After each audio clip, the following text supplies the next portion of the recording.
चलो भाई, moment of inertia में और आगे चलते हैं। Now let us talk about moment of inertia of flat areas. Wires की, रॉड्स की बात हो चुकी है, एरियाज की बात करने वाले हैं अभी, फ्लैट एरियाज की। तो देखो, ठीक है, लिख देता हूं इधर, मोमेंट ऑफ इनर्शिया हमें निकालना है अभी फ्लैट एरियाज का। अभी फ्लैट एरियाज में कौन कौन से एरिया होते हैं? देखो, सबसे सिंपल केस होता है आपका सर्कुलर एरिया का। तो सबसे पहले चलो एक सर्कुलर डिस्क का मोमेंट ऑफ इनर्शिया निकालते हैं। तो हमारी सबसे पहली डेरिवेशन है moment of inertia of a circular disc. ठीक है, डिस्क का मास m है, रेडियस कैपिटल R है, और डिस्क को हम इसकी नेचुरल एक्सिस के अबाउट रोटेट करें। जैसे डिस्क हो गया, डिस्क एक तरीके से व्हील है, तो व्हील को हम ये वाली एक्सिस के अबाउट रोटेट करें। You can see the green dot here. The axis of rotation is passing through centre of the disc, और ये डिस्क के प्लेन के परपेंडिकुलर है, यानी कि हमारी लैपटॉप की या कंप्यूटर या मोबाइल की स्क्रीन के परपेंडिकुलर है। ये सिचुएशन है। ठीक है, अभी मोमेंट ऑफ इनर्शिया निकालने के लिए क्या करेंगे? देखो, वेरी इजी, कुछ भी नहीं है, चाहो तो खुद भी ट्राई कर सकते हो, सिंपल सी डेरिवेशन है। सबसे पहले इसमें स्लाइसेस ले लो, या स्लाइसेस देने के लिए भी के पहले भी सबसे पहले देख लो कि अगर आप मान लो सपोज एक डिस्क लेते हो, तो इसके अंदर अगर अलग अलग पीसेस लेते हो, M1, M2, M3, इस तरह से अगर अलग अलग पार्टिकल्स लेते हो, तो यू कैन इजीली सी कि हर पार्टिकल का एक्सेस ऑफ रोटेशन से डिस्टेंस R1, R2, R3 सब अलग अलग हो सकता है। तो आप ऐसा तो बोल नहीं सकते कि मास m है, रेडियस r है, तो मोमेंट ऑफ इनर्शिया सीधे mr² कर दो, वो तो नहीं कर सकते, बिकॉज हर पार्टिकल का R1, R2, R3 वगैरह अलग अलग हो सकता है। तो therefore you can see that this smells like integration, कुछ ना कुछ इसमें इंटीग्रेशन करना पड़ेगा। तो हम इसमें 100% इंटीग्रेशन ही करने वाले हैं। अब क्या इंटीग्रेशन करेंगे, कैसे करेंगे? देखो, सिंपल सी बात है, हम सेंटर से r डिस्टेंस के ऊपर रेडियस r का एक रिंग ले लेंगे इस तरीके से। ठीक है, सेंटर से r डिस्टेंस के ऊपर हमने dr थिकनेस का एक क्या ले लिया है? रिंग। ये वही रिंग है जिसको बिल्कुल, इफ यू रिमेंबर, जब हमने इंटीग्रेशन शुरू में 11th के सीखा था, बेसिक इंटीग्रेशन, उस टाइम पे हमने सर्कल का एरिया निकालने के लिए जो रिंग लिया था, जिसको मैं ऑनियन रिंग बोलता हूं प्यार से, वो ऑनियन रिंग हमने ले लिया इस तरीके से, यो। ठीक है, अभी ऑनियन रिंग आ गया। अब ऑनियन रिंग के अंदर जो थोड़ा सा मास फंसेगा, इस मास को आप dm बोल दो, और इस मास dm का जो मोमेंट ऑफ इनर्शिया होगा वो भी स्मॉल होगा, उसको हम di बोल देंगे। तो रिंग के अंदर जो मास फंसा है, इस मास का मोमेंट ऑफ इनर्शिया आप देख लो हो जाएगा dm इंटू r²। नाउ ध्यान से देखो कि mr² moment of inertia point mass का होता है, लेकिन अभी थोड़ी देर पहले हमने देखा था कि एक रिंग का भी मोमेंट ऑफ इनर्शिया mr² ही होता है, बिकॉज रिंग के अंदर जितने भी पीसेस है, 1, 2, 3, 4, जितने भी पीसेस में तोड़ लो, ये सबका डिस्टेंस एक्सिस ऑफ रोटेशन से आ रही है। तो रिंग की स्लाइस हमने इसलिए ली है बिकॉज रिंग का मोमेंट ऑफ इनर्शिया हमारे पास ऑलरेडी है mr²। तो dm इंटू r² ये हो गया। और फर्दर देख लो, जितने भी एरियाज वाले प्रॉब्लम होते हैं उसमें सरफेस डेंसिटी का यूज होता है। You know that sigma is dm upon dm। तो जितने भी एरिया वाले प्रॉब्लम्स होते हैं, चाहे वो फ्लैट एरियाज हो, चाहे वो 3D एरियाज भी हो, हर जगह आपको एरिया वाले प्रॉब्लम में dm की जगह सिग्मा da पुट करना होता है। Let me just correct it. तो सिग्मा da आप कर देते हो पुट, सिंपल बात है और कुछ भी नहीं है। तो dm की जगह आप पुट कर दो सिग्मा da, r² तो एज इट इज है। और अब इसके बाद मास्टर स्ट्रोक याद करो, जब हमने ये ऑनियन रिंग की बात करी थी पहली बार, उस टाइम में हमने देखा था कि इसको कट करके खोल लेते हैं, सीधा कर लेते हैं, फिर कोने नेग्लेक्ट कर देते हैं वगैरह वगैरह, और पूरे लॉजिक के साथ हमने देखा था कि इस ऑनियन रिंग का एरिया होता है 2πr dr। ये आपको सर्टेनली याद होना चाहिए, 2πr dr। तो पुरानी नॉलेज से हमें पता है कि 2πr dr हो जाता है ऑनियन रिंग का एरिया। और जस्ट इन केस किसी को नहीं पता है, तो रिकॉर्डेड लेक्चर्स का पूरा फायदा उठाओ। यही फायदा होता है रिकॉर्डेड लेक्चर्स का कि अगर मान लो सपोज 37वें लेक्चर में सर कोई ऐसा अजीब सा फॉर्मूला यूज कर लेते हैं जो आपको याद नहीं आ रहा कि यार ये कहां से आ गया, तो आप पीछे जा सकते हो, पीछे जाके सेकंड लेक्चर, थर्ड लेक्चर, जहां पे भी वो डिराइव किया था, आप रिवाइंड करके उसको डेफिनेटली दोबारा देख सकते हो। तो ये जब मैंने बेसिक इंटीग्रेशन पढ़ाया था और वहां पे इंटीग्रेशन की जब एप्लीकेशंस बता रहा था मैं, उसमें मैंने आपको एरिया वेरिया निकालने की बात बताई थी, उसके अंदर मैंने ये चीज डिराइव करवाई थी, और वहां पे भी मैंने स्ट्रेस किया था कि ये छोटा सा बहुत बड़ा काम का रिजल्ट है, इसको याद रखना। ऑनियन रिंग का एरिया होता है 2πr dr। तो अभी देखो, मोमेंट ऑफ इनर्शिया di हमारे पास ऑलमोस्ट तैयार है। जितने कांस्टेंट्स हैं इन सबको बाहर ले लेते हैं, वेरिएबल्स को इंटीग्रेशन के अंदर रखेंगे, और ये कर दोगे तो आपको टोटल मोमेंट ऑफ इनर्शिया मिल जाएगा रिंग का। बस ध्यान रखना कि स्मॉल आर को आप इंटीग्रेट करोगे 0 से लेके कैपिटल आर तक। तो देख लो कुछ भी नहीं है, 2 pi sigma into r raise to 4/4 हो जाता है, और which is something like pi sigma r raise to 4/2। ठीक है, ये हो जाता है आपके पास मोमेंट ऑफ इनर्शिया। ठीक है, अभी लास्ट में हमें पता है कि हम जनरली आंसर्स को सिग्मा या लैम्डा वगैरह के टर्म्स में नहीं छोड़ते हैं। मोमेंट ऑफ इनर्शिया में always the answer should be left in terms of मास। तो यू कैन इजीली सी कि किसी भी डिस्क का मास कितना हो जाएगा, टोटल मास हो जाता है सिग्मा इंटू टोटल एरिया। ये जो मैंने इस साइड में लिखा है ये हो जाता है किसी भी डिस्क का टोटल मास। तो आप देख लो टोटल मास के लिए ये मेरे पास जो इधर ये वाला जो एक्सप्रेशन है, इस एक्सप्रेशन को आप देखो, sigma into pi r square इसमें से अलग कर लो, sigma into pi r square को आप टोटल मास डाल दो, तो ये हो जाएगा। ठीक है, थोड़ा स्टेप बाय स्टेप लिखना है तो लिख देते हैं। इसको आप ऐसे लिख सकते हो जिसमें जो शुरू वाला ब्रैकेट है पाई आर स्क्वायर सिग्मा, इसको हम टोटल मास बोल देते हैं, एंड यू कैन सी बस बढ़िया फाइनल रिजल्ट अपने पास आ जाता है। मोमेंट ऑफ इनर्शिया हो जाता है mr²/2। ये बात है, तो ये ध्यान रखना, बहुत इंपॉर्टेंट रिजल्ट है। बिकॉज आप खुद ही देखो रोटेशन के चैप्टर में कौन सी ऐसी चीज होती है जो सबसे ज्यादा नेचुरली रोटेट करती है, व्हील या पहिया। अगर आप देखोगे डिस्क, पुलिस भी अगर आप देखोगे तो पुलिस भी आपकी डिस्क के फॉर्म में होती है, व्हील्स भी अगर आप देखोगे, मतलब एग्जैक्टली डिस्क नहीं होते हैं व्हील्स, लेकिन फिर भी कुछ कुछ देखोगे तो शेप कुछ रफली उसी तरीके का होता है। तो ये जो रिजल्ट है, ये रिजल्ट बड़ा काम आता है। रिंग वाला रिजल्ट भी काफी काम आता है। रिंग का मोमेंट ऑफ इनर्शिया याद रखना, ये हो जाता है mr², और डिस्क अगर आप देखोगे तो उसका मोमेंट ऑफ इनर्शिया हो जाता है mr²/2। तो दो छोटे छोटे इंपॉर्टेंट रिजल्ट्स हमारे पास ये। इनफैक्ट एरियाज की अगर आप बात करते हो तो एरिया का से रिलेटेड फर्स्ट हमारे पास रिजल्ट आ जाता है कि डिस्क का moment of inertia natural axis के अबाउट हो जाता है mr²/2। ये भी ध्यान से देखो कि डिस्क को हम वैसे और तरीकों से भी रोटेट कर सकते हैं। जैसे अगर मान लो कई बार ऐसा होता है कि टेबल के ऊपर अगर आपको कॉइन को रोटेट करना है, कॉइन को लोग पकड़ते हैं ऐसे घुमा देते हैं, या कॉइन को जब टॉस करते हैं क्रिकेट मैच में, कॉइन को टॉस करते हैं तब भी अगर आप देखो तो वो इस वाली एक्सिस के अबाउट रोटेट नहीं होता, वो एक्सिस अलग होती है। अगर मान लो सपोज आप चाहो तो कॉइन को ये वाली एक्सिस के अबाउट भी रोटेट कर सकते हो। This is the axis that we use for rotating the coin on a table और रोटेटिंग लाइक जो टॉस करने वाला जो केस होता है, ये मोमेंट ऑफ इनर्शिया इस वाली एक्सिस के अबाउट मोमेंट ऑफ इनर्शिया। बिल्कुल मैं नहीं कह रहा हूं कि mr²/2 है, ये हम अभी थोड़ी देर में चल के निकालेंगे। वी विल यूज कुछ थ्योरम्स होती है जिनसे हम इस वाले मोमेंट ऑफ इनर्शिया को भी निकालेंगे, लेकिन जो नेचुरल एक्सिस होती है उसके अबाउट मोमेंट ऑफ इनर्शिया निकालना is very very very easy, and this is how you can calculate it. ठीक है, ये तो सिंपल बात है। इसी में थोड़ा सा और आगे चलते एक छोटी सी प्रॉब्लम दे देता हूं मैं आपको। मान लो सपोज जैसे सेंटर ऑफ मास में आप याद करो कि हमने देखा था एक बड़ा इंपॉर्टेंट फंडा होता था सेंटर ऑफ मास में, centre of mass of cut bodies. हम ये देखते थे, हमें पता है कि एक सर्कुलर डिस्क का सेंटर ऑफ मास तो उसके सेंटर पे होगा, लेकिन अगर उसमें से मैं एक और सर्कुलर डिस्क साइड से काट के निकाल देता हूं तो ऑब्वियसली सिमेट्री गड़बड़ हो जाएगी, and then we use some ideas for calculating the location of new centre of मास।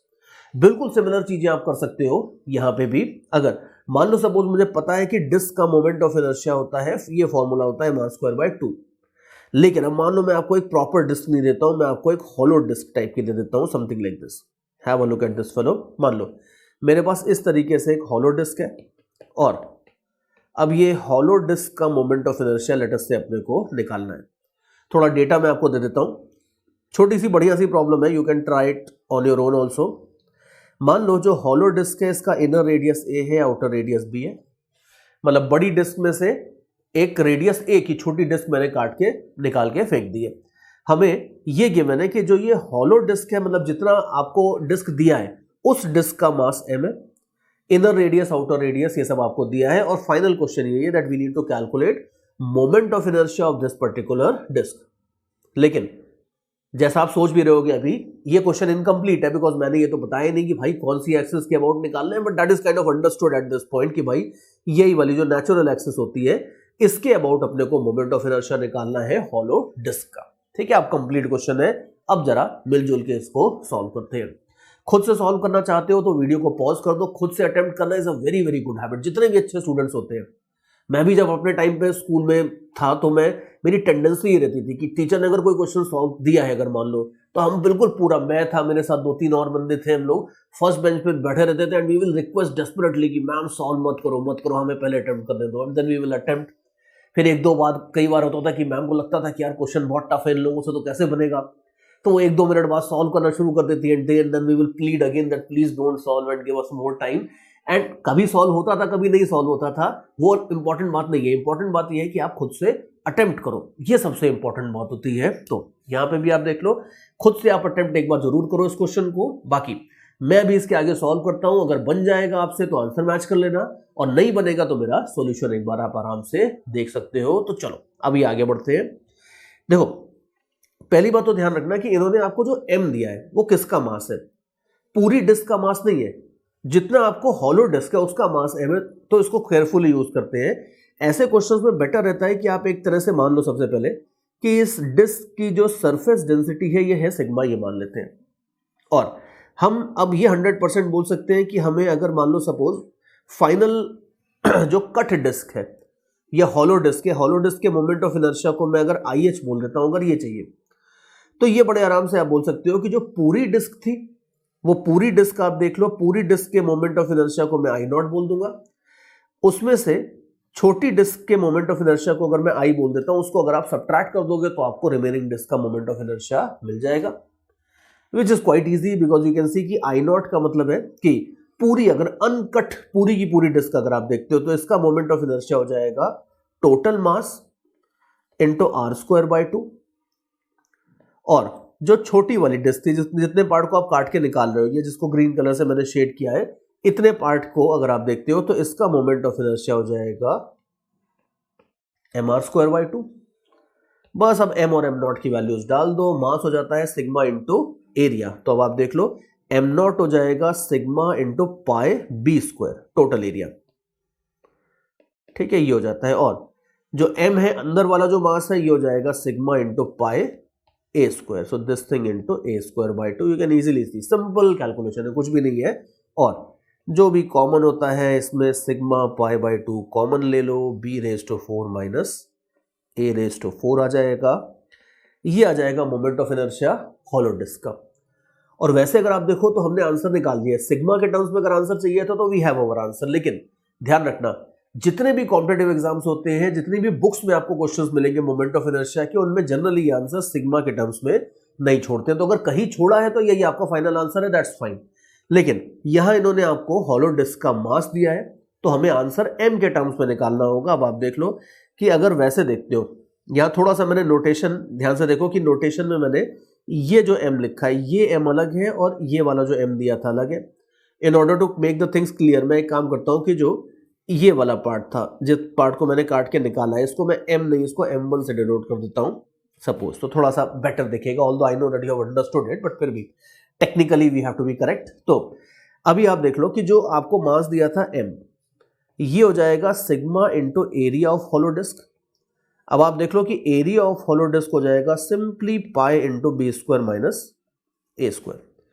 तो इसका मतलब है कि सिग्मा की वैल्यू आप ये वाली इक्वेशन से निकाल सकते हो यहां से, और इसको अपनी ओरिजिनल इक्वेशन के अंदर डाल सकते हो। तो चलो ये कर देते हैं।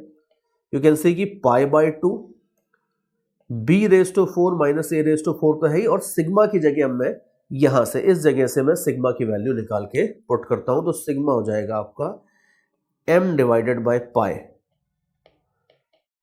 b² minus a²। और बस अब इसके आगे आप सॉल्व कर लो। यू कैन सी कि जो जो कटता है वो काट देते हैं, तो ये हो जाता है m/2 और ऊपर हो जाएगा b² प्लस a²। ये हो जाएगा आपका moment of inertia of hollow disc, ये बात है। तो इस तरीके से आप निकाल सकते हो moment of inertia of cut bodies भी। ऑल्दो अभी ये तो कट बॉडीज का खाली ट्रेलर था, इसमें कोई बहुत बड़ा कंसेप्ट नहीं लगा है, सिंपल सा कंसेप्ट है, सिंपल सा आइडिया है। मैं इस आंसर को थोड़ा सा हाईलाइट कर देता हूं। For those of you who have solved the question on your own, you can match this answer, ये आंसर आपका होना चाहिए। और बाकी मैं ये कह रहा था कि ये जो क्वेश्चन अभी हमने किया है, ये खाली कट बॉडीज का एक ट्रेलर टाइप का है। आगे चल के अपन देखेंगे कि कट बॉडीज में एक दो कंसेप्ट्स और भी लगते हैं, कुछ थ्योरम्स की मैं थोड़ी देर पहले बात कर रहा था। वो थ्योरम्स देखने के बाद हम ये कट बॉडीज के ऊपर वापस आएंगे एंड वी विल सी कि हम इसमें और बहुत कुछ कर सकते हैं। बट चलो अभी तो आगे चलते हैं। हमने moment of inertia circular disc का तो डिराइव करके देख लिया है, और आगे लेके चलता हूं मैं आपको। अब इसके बाद एक और बड़ी इंपॉर्टेंट डेरिवेशन आ रही है। ये डेरिवेशन मेरे हिसाब से मैं इसको हमेशा बहुत हाईलाइट करता हूं क्लास में, बिकॉज ये डेरिवेशन ऐसी है जो कॉम्पिटिटिव एग्जाम्स के हिसाब से बहुत इंपॉर्टेंट है। इसका रिजल्ट जो आता है, यूज होता है, वो कॉम्पिटिटिव एग्जाम्स में बहुत ज्यादा यूज होता है, लेकिन बहुत सारी गाइड्स में इस रिजल्ट की डेरिवेशन को वो मिस आउट कर देते हैं। तो इसको बड़े ध्यान से देखना, इट्स वेरी इंपॉर्टेंट थिंग। और नेक्स्ट चीज जो अपनी है वो है moment of inertia of a triangular sheet. याद करो, हमने ट्राइंगुलर शीट का सेंटर ऑफ मास भी देखा था। हमने देखा था कि ट्राइंगुलर शीट की अगर हाइट h है तो सेंटर ऑफ मास बेस से h/3 की हाइट के ऊपर आता था। अब उसी तरह की ट्राइंगुलर शीट है, लेकिन हम इसका मोमेंट ऑफ इनर्शिया निकालने वाले हैं। और सबसे पहले तो let me make that triangular sheet. कोई भी स्केलिन ट्राइंगल बना लेते हैं किसी भी तरह का। इट्स नॉट नेसेसरी कि हम इक्विलैटरल ट्राइंगल की बात करेंगे, नहीं, नथिंग लाइक दैट। मान लो ये ट्राइंगुलर शीट है और इस ट्राइंगुलर शीट को मैं बोल देता हूं मान लो ABC। और इस ट्राइंगुलर शीट को मैं कैसे रोटेट कर रहा हूं, सबसे पहले तो वो देना पड़ेगा, बिकॉज मोमेंट ऑफ इनर्शिया बिना एक्सिस ऑफ रोटेशन स्पेसिफाई किए तो क्लियर होगी नहीं। तो मान लो सपोज इस ट्राइंगुलर शीट को मैं इसके बेस के अबाउट रोटेट कर रहा हूं ऐसे, तो लाइन BC फिक्स रहेगी और जो वर्टेक्स A है वो इसके अराउंड पूरी बॉडी के साथ रोटेट करता रहेगा। ये सिचुएशन। अब मास इसका m है और बाकी जो चाहिए वो हम मान लेंगे। इसकी अगर हाइट चाहिए, इसका बेस लेंथ चाहिए, जो जो चाहिए वो सब अपने को गिवन है, no problem in that. So base length जो BC है इसकी वैल्यू दे देता हूं लेट अस से L। इस ट्राइंगल की हाइट जो है वो दे देता हूं h। हाइट का मतलब है ये वाली जो हाइट है जो ग्रीन कलर से दिखा रहा हूं, ये हाइट आपको h दी है। और जो चाहिएगा वो सब हम एज्यूम कर लेंगे, there is no problem in that. But हमारा टास्क ये है कि अगर मेरे पास है कोई भी स्केलिन ट्राइंगल है और इसको मैं रोटेट कर रहा हूं कौन सी एक्सिस के अबाउट, इसके बेस के अबाउट मैं इसको घुमा रहा हूं अगर, तो इसका मोमेंट ऑफ इनर्शिया कितना होगा ये हमें निकालना है। याद करो कि इसी बेस के ऊपर हमने देखा था कि सेंटर ऑफ मास की हाइट होती थी h/3। और 100% सर्टेनली बिल्कुल ये मत करना कि सर हमें तो सेंटर ऑफ मास आता है तो हम क्या करेंगे सर, हम ना आपको इसको एक लाइन में निकाल के दिखाएंगे, हम सारे के सारे मास को सेंटर ऑफ मास पे कॉन्सेंट्रेट कर देंगे और mr² लगा देंगे। बिल्कुल गलत है, 100% तरीका गलत है, आंसर भी गलत आएगा इससे। So don't do that. Remember, kinetic energy निकालने के लिए, मोमेंट ऑफ इनर्शिया निकालने के लिए आप पूरे के पूरे मास को सेंटर ऑफ मास पे कॉन्सेंट्रेट बिल्कुल नहीं कर सकते हो, ये बिल्कुल नहीं चलेगा। तो ठीक है भाई, चलो फिर ये नहीं चलेगा तो क्या चलेगा, कोई दिक्कत नहीं है। सी हम क्या करेंगे, देखो हम स्लाइसेस लेते हैं इस तरीके से, यू कैन सी, एक स्लाइस लेते हैं ऐसे। मान लो सपोज मैं यहां से एक हाइट y के ऊपर एक थिकनेस dy की स्लाइस ले लेता हूं ऐसे, ठीक है, ये मैंने स्लाइस ले लिया इस तरीके से। अब ये स्लाइस के अंदर थोड़ा सा मास फंस जाएगा dm, और ये जो स्लाइस मेरे पास आ गई है, इस स्लाइस को मैं ये वाली जो एक्सेस है अपनी, कौन सी, ये BC, इस BC के अबाउट इस स्लाइस को रोटेट करने वाला हूं यूं। ठीक है, तो वही पुराना तरीका है कि एक सर्टेन हाइट पे एक हमने स्लाइस ले ली है। अब इस स्लाइस के मोमेंट ऑफ इनर्शिया को मैं DI बोल दूंगा, लेकिन ध्यान दो कि ये जो स्लाइस है, अब ये स्लाइस बिल्कुल रॉड की तरह है, रॉड के फॉर्म में। और याद करो कि अगर मेरे पास एक रॉड होती थी और उस रॉड को अगर मैं किसी ऐसी एक्सेस के अबाउट रोटेट करता था तो ml²/3 होता था, ये ml²/12 होता था। लेकिन ये एक्सेस नहीं है, जो एक्सेस ऑफ रोटेशन आपकी बार वो ये है कि ये रॉड है और ये एक्सेस ऑफ रोटेशन है, तो ऐसे रोटेट करेगी, इस तरीके से रॉड रोटेट करने वाली। और याद करो इस केस के लिए मोमेंट ऑफ इनर्शिया सिंपली बिल्कुल सीधा सीधा होता था mr²। तो देयरफॉर यहां पे अगर आपको ये वाली रॉड का चाहिए मोमेंट ऑफ इनर्शिया, तो ये moment of inertia simply mr² मतलब my² होने वाला है। तो देयरफॉर हम DI लिखेंगे, तो DI will be equal to dm into y²। और जरा dm देख लो, dm हो जाता है सिग्मा मल्टीप्लाइड बाय dA। तो बिकॉज जितने भी एरिया के प्रॉब्लम्स होते हैं उसमें सिग्मा इंटू DA हमेशा रखना होता है आपको, और DA कितना होगा ये भी हमें पता है। इनफैक्ट इफ यू रिकॉल, हमने अपने जो सेंटर ऑफ मास वगैरह वाले कैलकुलेशंस किए थे उसमें जो DA लेते थे बिल्कुल डिट्टो सेम DA लोगे, कोई फर्क नहीं पड़ेगा। तो अब आप देख लो कि DA निकालने के लिए मैं एक काम करता हूं कि ये जो पूरी की पूरी लेंथ है, इस लेंथ को मैं बोल देता हूं लेट अस से x, और ये थिकनेस जो है ये हो जाती है dy। तो जो रेक्टेंगुलर स्ट्रिप है इसका एरिया हो जाएगा x मल्टीप्लाइड बाय dy। ठीक है, तो ये DA जो है ये DA हो जाएगा आपका x मल्टीप्लाइड बाय dy। लेकिन ये भी ध्यान रखना कि हम आंसर को जो फाइनल इंटीग्रेशन के अंदर जो चीज आएगी उसको हम x और y दोनों के टर्म्स में नहीं छोड़ सकते, हमें या तो x को उड़ाना पड़ेगा या यहां पे से y को उड़ाना पड़ेगा, तो वो हम बिल्कुल कर लेंगे। सेम थोड़ी सी मार्किंग्स करते हैं। यहां पे हमने ये बोला था कि नीचे वाला डिस्टेंस y है, तो जो रेड वाला डिस्टेंस मार्क किया है ये हो जाएगा h माइनस वाई, और दूसरा अभी मैंने बोला था कि ये वाला जो डिस्टेंस है इस डिस्टेंस को मैं बोल रहा हूं x, पूरे डिस्टेंस को। तो यहां पे अपना वही जो सिमिलर ट्रायंगल टाइप का लगाते थे कि ये छोटा ट्रायंगल और जो बड़ा ट्रायंगल है ये दोनों ट्रायंगल सिमिलर है। तो इनमें अगर आप देखोगे तो ये हाइट अपॉन बेस और ये हाइट अपॉन बेस, ये रेशियो आपके सेम रहेंगे। तो ये रेशियो मैं सेम कर देता हूं, तो you can see h minus y by x will be equal to total height divided by total base. ठीक है, टोटल बेस जो BC था इसकी लेंथ मैंने कैपिटल L मान ली है। तो यू कैन इजीली सी कि अब इससे हम किसी एक वेरिएबल को तो उड़ा सकते हैं, हमें इसमें से बेसिकली x को उड़ाना ज्यादा आसान पड़ेगा, तो x को उड़ा देते हैं। x हो जाएगा L by h into h minus y, ये वैल्यू हम यहाँ पे x की डालने वाले हैं। इनफैक्ट एक चीज और याद करो कि सेंटर ऑफ मास में हमने एक चीज देखी थी कि सेंटर ऑफ मास में जनरली हम नीचे से डिस्टेंस को y नहीं लेते थे, ऊपर वाले डिस्टेंस को y बोल देते थे, कैलकुलेशन थोड़े ऐसे आसान पड़ते थे। लेकिन यहां पे वो सब करने से फायदा नहीं होगा, बिकॉज आपको एक्सिस ऑफ रोटेशन तो यही लेनी है।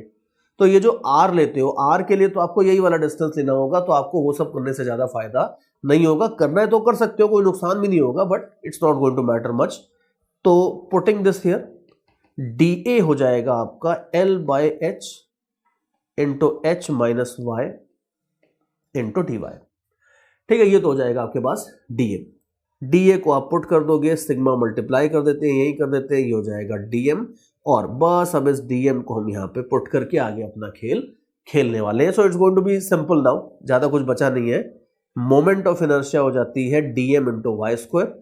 तो जो कॉन्स्टेंट्स हम इंटीग्रेशन के बाहर निकालने वाले हैं उनको तो आगे ही लिख देता हूं, और सिग्मा भी आगे कर देता हूं, y square into h minus y into d y. ये हो जाता है DI, इसको कर देंगे इंटीग्रेट, और इंटीग्रेट करके आपको क्या मिल जाएगा, 100% इंटीग्रेट करके आपको मोमेंट ऑफ इनर्शिया मिलने वाला है। और बस इंटीग्रेशन में लिमिट से एक लास्ट चीज है वो देख लो। रिमेंबर हमने यहां से y लिया है नीचे बेस से, तो पूरा ट्रायंगल अगर को कवर करना है तो y की वैल्यू कहां से कहां तक जानी चाहिए, y की वैल्यू 0 से लेके कैपिटल H तक आपको y की वैल्यू लेके जानी है। ठीक है, तो y की वैल्यू 0 से कैपिटल H लेके जाओ। अब इसके बाद now you can easily see कि इसके बाद ज्यादा कुछ काम बचा नहीं है।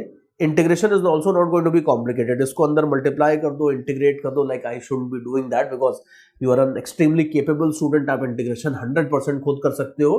तो वीडियो को कर दो पॉज 2 मिनट के लिए, और ये इंटीग्रेशन जरा एक बार सॉल्व कर लो, और इंटीग्रल सॉल्व करके जो फाइनल रिजल्ट आएगा वो फाइनल रिजल्ट मैं आपको यहाँ पे लिख देता हूँ, बिकॉज रिमेंबर ये जो फाइनल रिजल्ट आएगा ये रिजल्ट आपको याद रखना है। This is a very very standard result.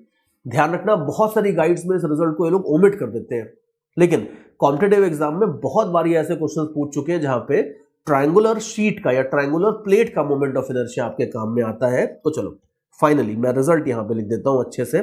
देखो सब कुछ करने के बाद फाइनली जो मोमेंट ऑफ इनर्शिया है ये आ जाना चाहिए आपका mh स्क्वायर बाय 6। ठीक है, ये आपका जो फाइनल आंसर है ये मैच करना चाहिए। और इंटरेस्टिंग बात ये, वेरी इंटरेस्टिंग, कि यहां पे भी L कैंसिल हो गया है।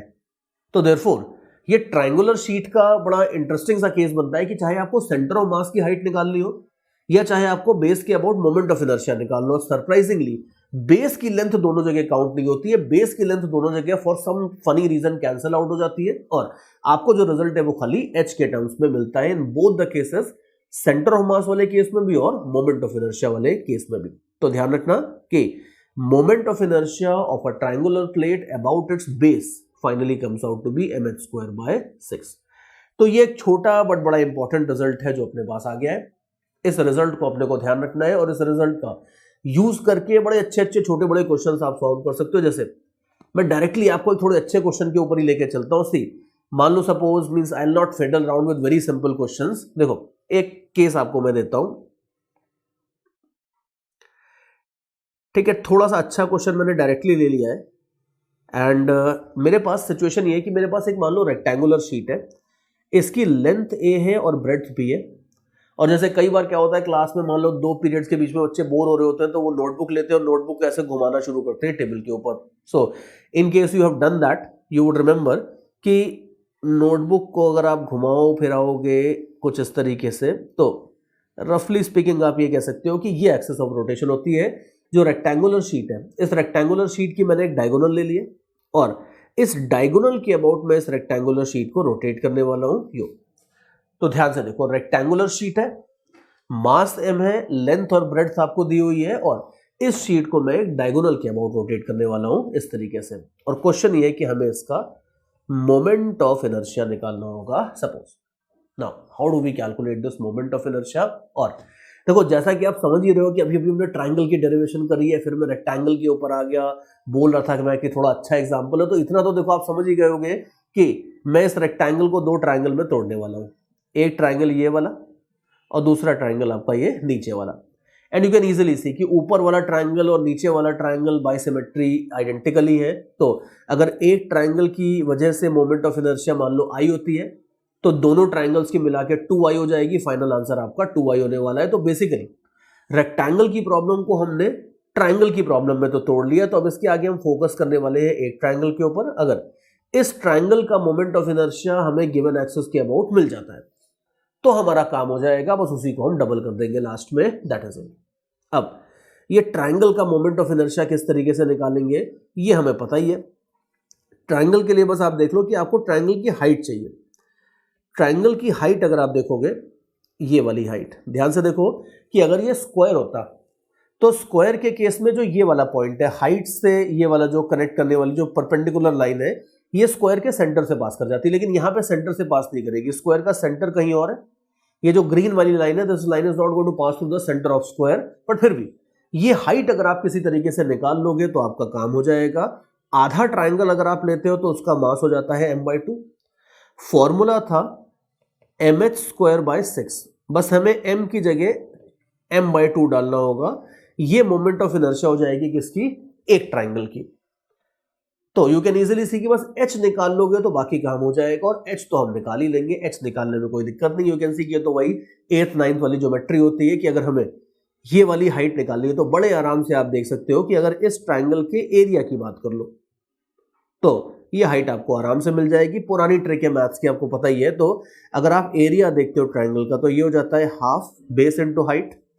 अब ये वाले ट्राइंगल का बेस कितना है, ये वाले ट्राइंगल का बेस है ये वाला डायगोनल, ठीक है। तो half into base into height, ठीक है। हाफ बेस इंटू हाइट करोगे तो ये आपको मिल जाएगा ट्राइंगल का एरिया। और भाई ट्राइंगल का एरिया कितना है, ऑब्वियसली ट्राइंगल का एरिया बाय सिमेट्री इस रेक्टेंगल का आधा है।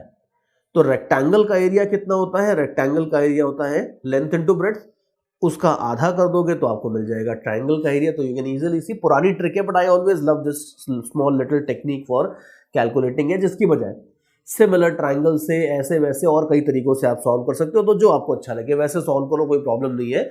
मेन बात यह है कि एच आपकी आनी चाहिए। तो आप देख लो एच हो जाती है आपकी AB/A² + B² अंडर रूट, ठीक है। ये तो आपके पास आ जाती है एच की वैल्यू।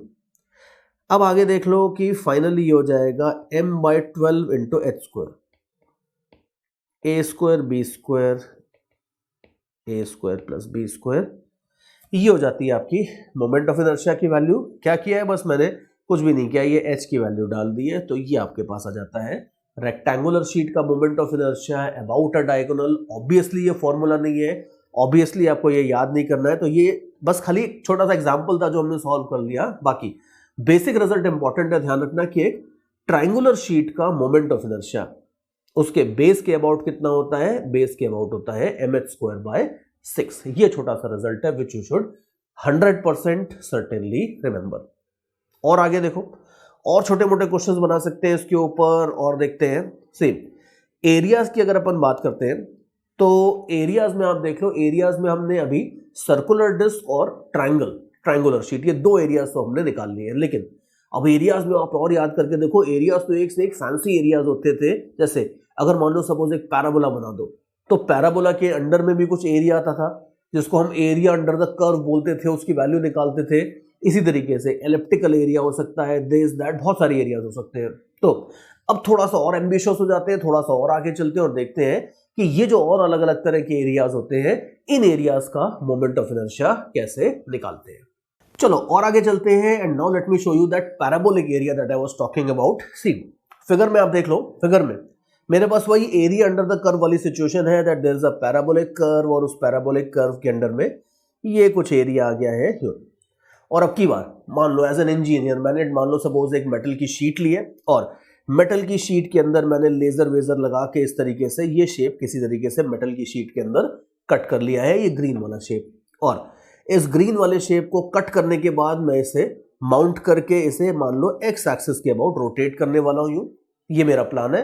बट रोटेशन करने से पहले भाई मुझे मोमेंट ऑफ इनर्शिया निकालने की इच्छा है कि इसका मोमेंट ऑफ इनर्शिया निकाल लिया जाए। तो देखते हैं किस तरीके से ये मोमेंट ऑफ इनर्शिया निकालेंगे। देखो कई तरीके हैं, जैसे देखो ये तो क्लियर है कि इंटीग्रेशन करना होगा, स्लाइस लेनी होगी, ये सब तो क्लियर है ही, लेकिन स्लाइस लेने के कई अलग अलग तरीके हैं। जैसे एक सबसे पहला तरीका तो ये देखते हैं कि अगर मान लो सपोज इसके अंदर मैं स्लाइस लेता हूं ऐसे, x डिस्टेंस के ऊपर dx थिकनेस की स्लाइस ले लेता हूं सपोज यू, ठीक है। सबसे प्राइमरी तरीका तो अपना यही होता है। तो मान लो मैं इस तरह से स्लाइस ले लेता हूं, तो यू कैन इजीली सी कि स्लाइस के अंदर थोड़ा सा मास फंसेगा, ये मास हो जाएगा dm, और ये dm आपका ऐसे रॉड के फॉर्म में होगा यू।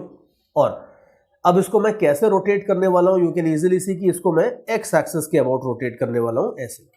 तो अगर इसको थोड़ा सा समझते हैं रियल लाइफ में, तो सिचुएशन ये है कि ये आपकी स्लाइस होगी वर्टिकल, और इस स्लाइस को मैं हॉरिजॉन्टली, ये वाली जो एक्सिस है इस एक्सिस के अबाउट मैं स्लाइस को रोटेट करने वाला हूं हॉरिजॉन्टल एक्सिस के अबाउट। तो यू कैन इजीली सी कि ये रॉड के मोमेंट ऑफ इनर्शिया का फॉर्मूला लगेगा इसमें, मतलब ये एक तरीके से रॉड है, और रॉड को मैं एक ऐसी एक्सिस के अबाउट रोटेट कर रहा हूं जो एक्सिस रॉड के परपेंडिकुलर है। Look at the finger, that's the axis of rotation.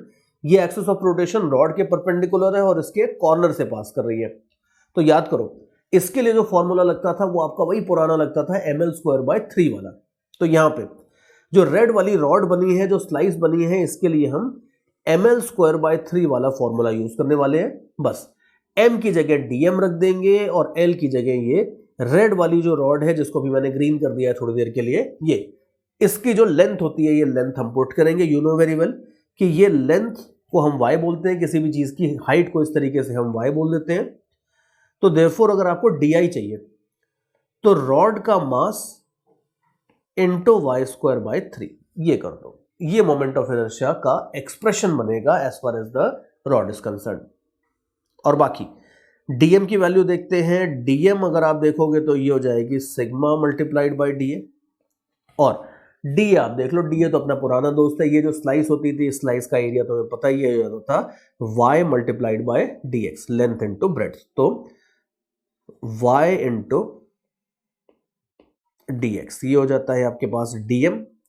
तो बस इस dm को पुट कर दो, आगे इंटीग्रेट कर दो। You can easily C that the problem might look a little bit complicated, लेकिन आप कंपेयर करके देखो, इवन अभी जो हमने ट्रायंगल वाली प्रॉब्लम देखी थी उसके कंपैरिजन में this is a much easier problem. तो ये भले ही सुनने में लगता हो कि हमने पैराबोलिक शीट का मोमेंट ऑफ इनर्शिया निकाल लिया, इसका निकाल लिया, उसका निकाल लिया, लेकिन जनरली ये कैलकुलेशंस आसान होते हैं as compare to many other calculations. तो अभी देख लो डी की वैल्यू बस निकाल लेते हैं। ये हो जाएगा sigma y d x into y²/3, तो आई हो जाएगा आपका σ/3 इंटू y³ dx। और फर्दर हमें पता है कि y की वैल्यू हो जाती है आपकी x² के बराबर, तो y = x² डाल दोगे तो σ/3 x⁻⁶ dx हो जाएगा। This is σ/3 x⁻⁷/7। Now that's a big looking answer, और लिमिट्स हो जाएंगी 0 से लेके a तक। तो फाइनली σa⁷ ये आपके पास एक आंसर टाइप का आ जाता है। Like what do you mean by answer type का आ जाता है? आंसर तो आ गया ना, कौन सा टाइप वाइप की क्या बात है इसमें? आप देख लो आंसर नहीं आया, बिकॉज ज्यादातर बुक्स में और ज्यादातर एग्जाम्स में ये आंसर को मास के टर्म्स में एक्सप्रेस करते हैं, which is kind of irritating. Sigma के टर्म्स में डाल दो यार, फर्क क्या पड़ता है, लेकिन ये इरिटेटिंग चीज आपको एग्जाम में करनी पड़ती है। तो देयरफॉर उसकी प्रैक्टिस होनी चाहिए, बिकॉज एग्जाम में क्वेश्चन क्या आएगा, वो एग्जाम में क्वेश्चन ये नहीं देंगे कि मेरे पास एक प्लेट है जिसकी सरफेस डेंसिटी सिग्मा है, नहीं, वो आपको देंगे कि मेरे पास एक पैराबोलिक प्लेट है जिसका शेप ये है, जिसका मास m है और एटसेट्रा एटसेट्रा। अब इसका मोमेंट ऑफ इनर्शिया निकालो।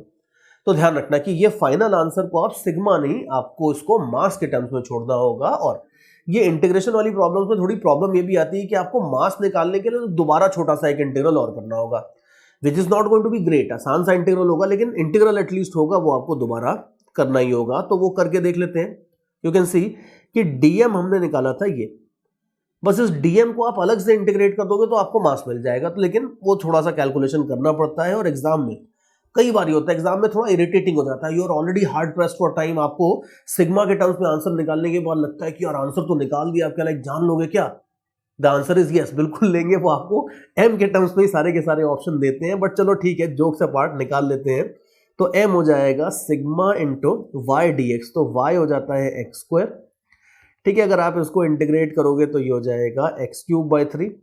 लिमिट्स चलो मैं जल्दी जल्दी करता हूँ, लिमिट्स यहीं पे डाल देता हूँ। तो ये हो जाएगा ए क्यूब बाई 3 एंड, ठीक है, ये हो जाता है आपके पास m। तो सिग्मा हो जाएगा 3m अपॉन ए क्यूब।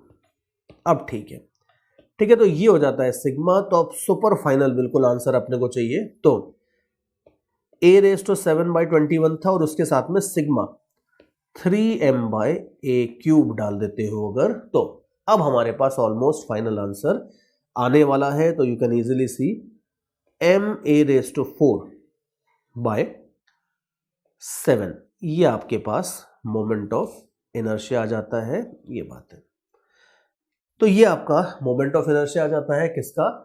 पैराबोलिक शीट का। Obviously it's not a formula, लेकिन इस तरह के आप देख लो हजारों लाखों क्वेश्चंस बन सकते हैं, बिकॉज पैराबोलिक शीट की बजाय वो आपको इस कर्व की इक्वेशन को चेंज कर सकते हैं। वो y equal to x cube कर सकते हैं, पैराबोलिक की बजाय एलिप्टिकल कर्व बना सकते हैं। वो कर्व की इक्वेशन चेंज कर करके कितने भी क्वेश्चंस बना सकते हैं। But the best thing here will be कि अगर आप ये एग्जांपल समझ गए हो तो कर्व की इक्वेशन चेंज करने से जो क्वेश्चन बनेगा उससे आपको डरने की कोई जरूरत नहीं है। बिल्कुल बिंदास आराम से वो क्वेश्चन आप सॉल्व कर सकते हो, ये बात है।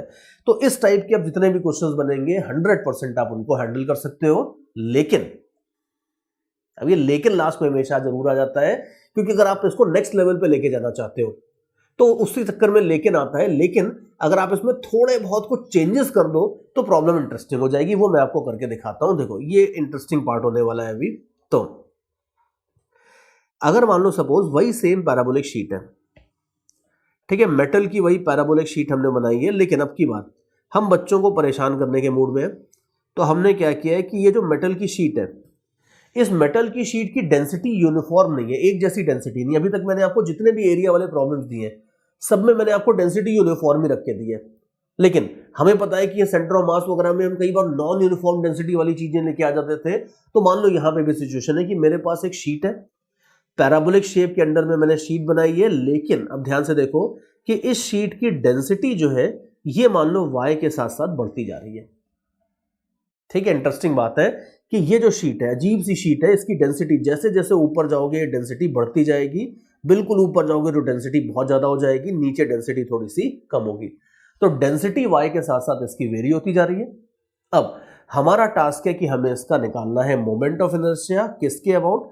वही पुरानी एक्स एक्सिस के अबाउट हम इसका मोमेंट ऑफ इनर्शिया निकालना चाहते हैं suppose. And now you can see that the problem is going to get interesting, because अगर आप ये सोच रहे हो कि सर मजाक क्यों कर रहे हो, तो अपन सॉल्व कर लेंगे आराम से। जो पिछला हमने पूरा डेरिवेशन किया था इसमें सब कुछ सेम रखेंगे, और जहां पे आपने सिग्मा रखा था उसकी जगह सिग्मा नॉट इंटू वाई कर देंगे, और उसके बाद पूरा कैलकुलेशन रिपीट कर देंगे। अगर मान लो सपोज आप ये प्लान कर रहे हो तो ये प्लान बहुत गलत है। इस प्रॉब्लम से बिल्कुल गड़बड़ आंसर आएगा। और गलती क्या है इसमें?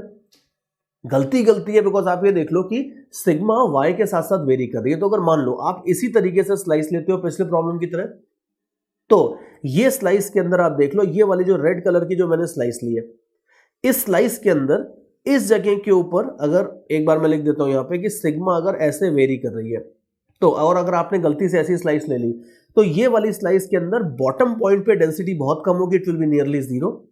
मिड पॉइंट के ऊपर डेंसिटी हो जाएगी sigma naught y by 2, top point के ऊपर खाली डेंसिटी होगी sigma naught y. The problem is this कि अगर आपने इस तरीके से स्लाइस ली है तो इस स्लाइस के अंदर y बहुत बुरी तरीके से 0 से लेके y तक चेंज हो रहा है। ये सारे के सारे पॉइंट के ऊपर डेंसिटी अलग अलग है। तो अगर आपने डेंसिटी इसकी सिग्मा नॉट y ही ले ली तो ये गलत है, बिकॉज इस स्लाइस के अंदर खाली टॉप पॉइंट के ऊपर डेंसिटी सिग्मा नॉट वाई होगी, नीचे वाले सारे पॉइंट्स के ऊपर डेंसिटी कुछ ना कुछ कम होगी। और ये भी मत करना, कहते हैं सर, बच्चे कहते हैं ठीक है सर तो ऐसा करेंगे ना, ना तेरी ना मेरी, ये y और ये सॉरी ये y की वैल्यू है y और ये y की वैल्यू है 0, तो कहते हैं ठीक है सर बीच वाली जो डेंसिटी है वो y/2 हो जाती है, तो ये हम y/2 ले लेंगे। ये भी करके देख लो, ये सेंटर ऑफ मास वगैरह में फिर भी चल जाएगी ये चीज, लेकिन यहाँ पे इस चीज से गलत रिजल्ट आएगा। तो बात यह कि हमारा एक गोल्डन रूल होता था जो हमने पता नहीं कब देखा था, शायद सेंटर ऑफ मास निकालने टाइम देखा था।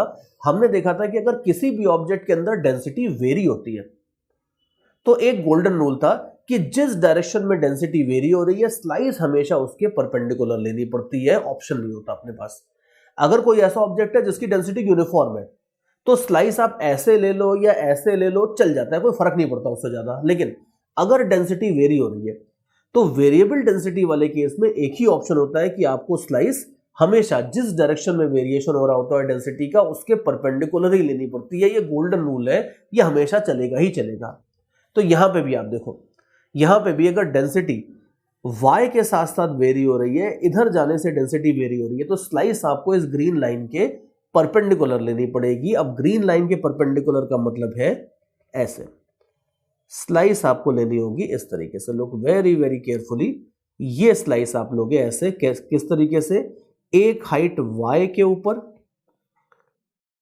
dy थिकनेस की आप स्लाइस लोगे इस तरीके से, ठीक है। ये आप लोगे स्लाइस, और ये स्लाइस के अंदर जो मास फंसेगा उसको बोलोगे dm, उस dm की मोमेंट ऑफ इनर्शिया को बोलोगे di, एटसेट्रा एटसेट्रा। तो देयरफॉर, और इसी प्रॉब्लम में अगर मान लो सपोज मैं ऐसा आपको दे देता कि डेंसिटी आपकी x के साथ साथ वेरी हो रही है तो फिर कोई प्रॉब्लम नहीं थी। अगर ऐसा मैं कर देता तो इसमें आपको स्लाइस x एक्सिस के परपेंडिकुलर लेनी होती। इस सिचुएशन में अगर आप देखोगे तो आपको स्लाइस इस तरीके से लेनी होगी और कोई स्लाइस लेने से काम नहीं चलेगा। और तो ये बात है। तो अपने क्वेश्चन के ऊपर वापस आते हैं। डेंसिटी हमें y के साथ साथ वेरी करके दी थी, स्लाइस हम लेंगे इस तरीके से।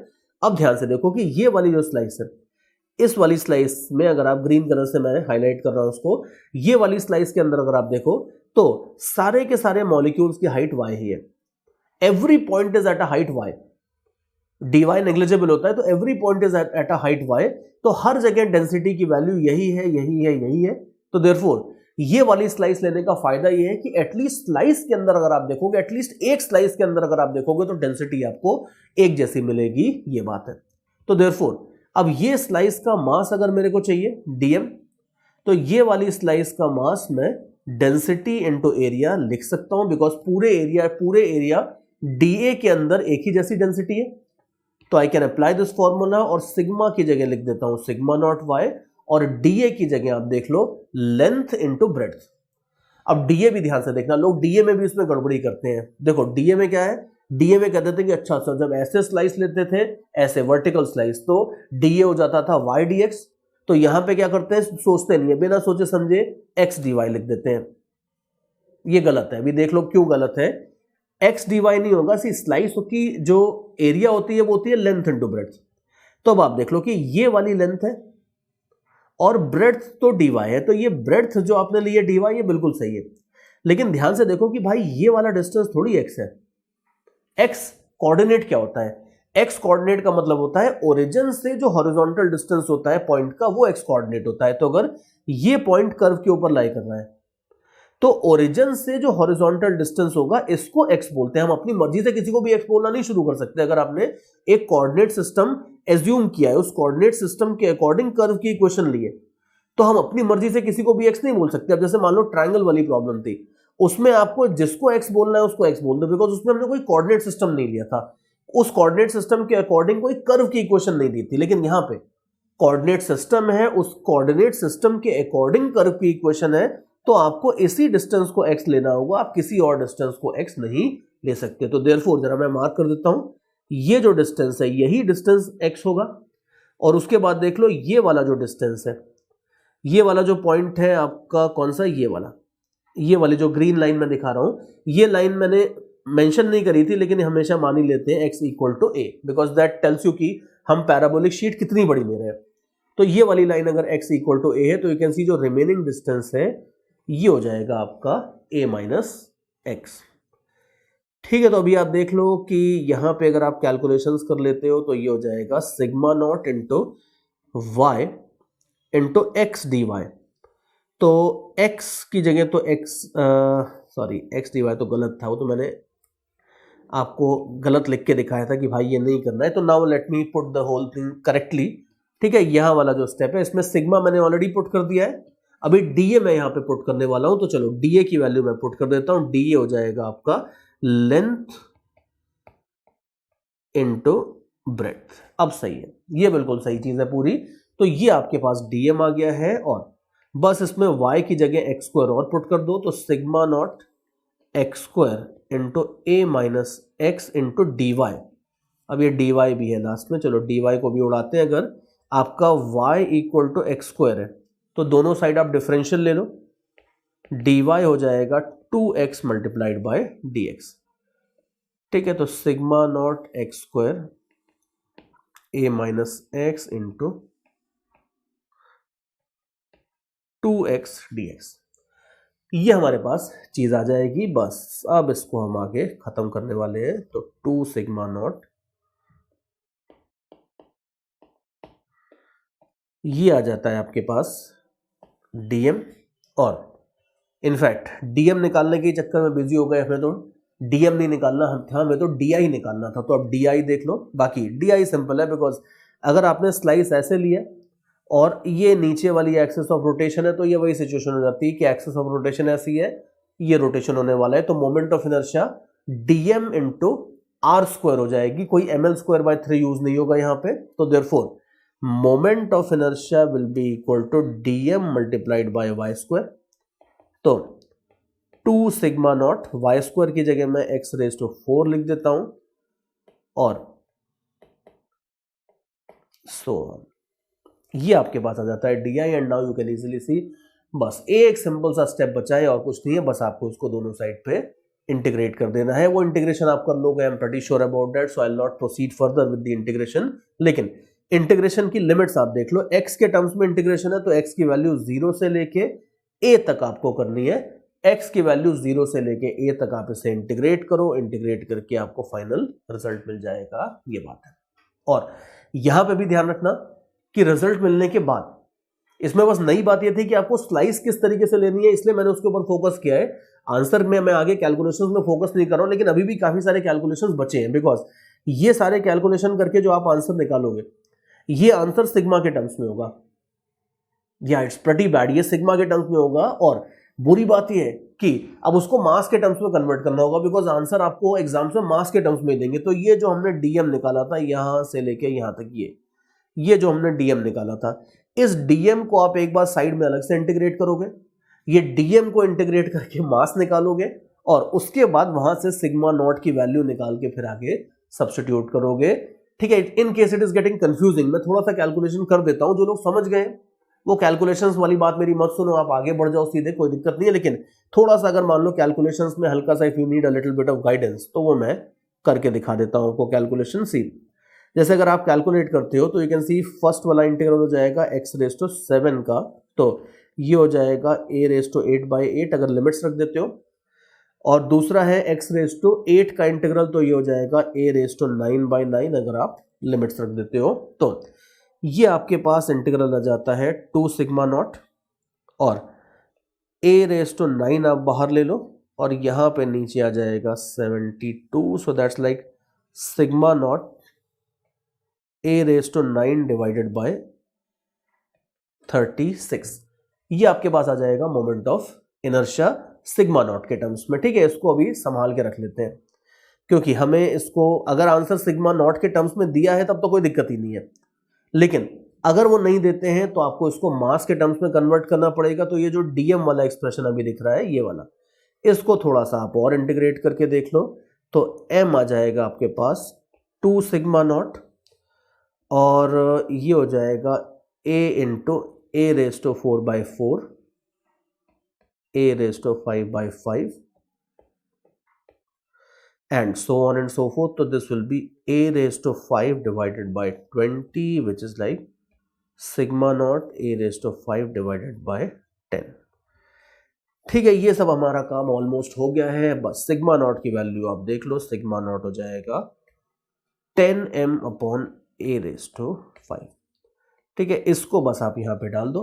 ये था मोमेंट ऑफ इनर्शिया, और ये करने से आपका मोमेंट ऑफ इनर्शिया मास के टर्म्स में भी आ जाएगा। No, many of you must be thinking that this is stupid, why are we converting every time everything in terms of mass. Convention है देखो बेसिकली, बिकॉज जनरली एक्चुअली भी अगर आप देखो तो क्या होता है, अगर आप मार्केट में कोई चीज लेने जाओगे तो उसका सबसे पहले तो आप आराम से मास ही मेजर करते हो ना, उसकी डेंसिटी कहां से कैसे वेरी हो रही है वो सब मेजर करना तो बहुत बाद की बात होती है। It's not very easy to measure all those things. तो जनरली फाइनल रेडीमेड फॉर्मूला जो है वो जनरली लोग मास के टर्म्स में ही छोड़ते हैं। तो अगर सिग्मा नॉट के टर्म्स में छोड़ा है तो वो आंसर हो गया, मास के टर्म्स में छोड़ा है तो सब्स्टिट्यूट कर दो, ये बात है। बट ये सारी चीजें तो मोहमाया है। जो मेन बात थी उसमें वो थी कि आप सेम ऑब्जेक्ट के लिए स्लाइस दो अलग अलग तरीके से ले सकते हो। वर्टिकल स्लाइस भी ले सकते थे जैसे हमने पिछली डेरिवेशन में किया था, हॉरिजॉन्टल स्लाइस से भी पिछली डेरिवेशन सॉल्व हो सकती थी। लेकिन ये वाली जो डेरिवेशन है जिसमें डेंसिटी y के साथ साथ वेरी हो रही है, अगर इनको ये चेक करना होता है कि भाई स्टूडेंट को हर तरह से स्लाइस लेनी आती है या नहीं आती है, तो वो आपको वेरिएबल डेंसिटी वाला केस देख के ये फोर्स कर सकते हैं कि आप इसी तरीके से slice low, because you can सी कि इस तरीके से स्लाइस लेने में थोड़ी और गलतियां होने के भी चांसेस होते हैं। तो वो ये चेक करने के लिए कि आप ऐसे स्लाइस लेके भी सही सही कैलकुलेशन कर सकते हो या नहीं, ये चेक करने के लिए आपको डेंसिटी वेरी वगैरह करके दे सकते हैं। So that's basically how they approach things as far as IIT-JEE advanced is concern. तो हमने देखा अभी कि सर्कुलर शीट की, ट्रायंगुलर शीट की और एक general area under the curve की मोमेंट ऑफ इनर्शिया किस तरीके से निकालते हैं, और इन आइडियाज का यूज करके जितने भी और आपके प्रॉब्लम्स होते हैं एरिया वाले, फ्लैट एरियाज वाले, उन सबको आप इस तरीके से आराम से हैंडल कर सकते हो। तो एरियाज की, या अदर आई शुड अगेन से फ्लैट एरियाज की तो अपनी बात यहां तक कंप्लीट हो गई है।